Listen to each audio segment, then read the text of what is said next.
PTI में लोग गए नहीं बल्कि भेजे गए थे। साबिक सदर आसिफ अली जरदारी का इंकशाफ। एक निजी टीवी को दिए गए इंटरव्यू में साबिक सदर आसिफ अली जरदारी ने कहा कि इलेक्शन में एक दूसरे पर तनकीद जायज़ है। बिलावल भुट्टो मुस्लिम लीग नून मुखालिफ वोट को अपनी तरफ खींचने की कोशिश कर रहे हैं। उनका कहना था कि पीपल्स पार्टी पूरे मुल्क से अच्छे नताइज देगी। कराची में अगर कुछ रुकावटें ना हो तो पूरे कराची की नशिस्तें हम जीत सकते हैं।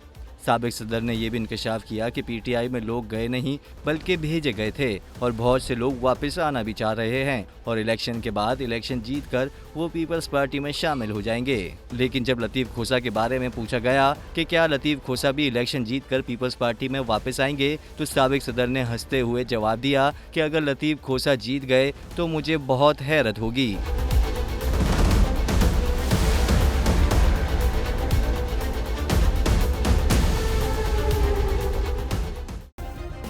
सब्सक्राइब करें और बेल दबाएं ताकि कोई खबर रह न जाए।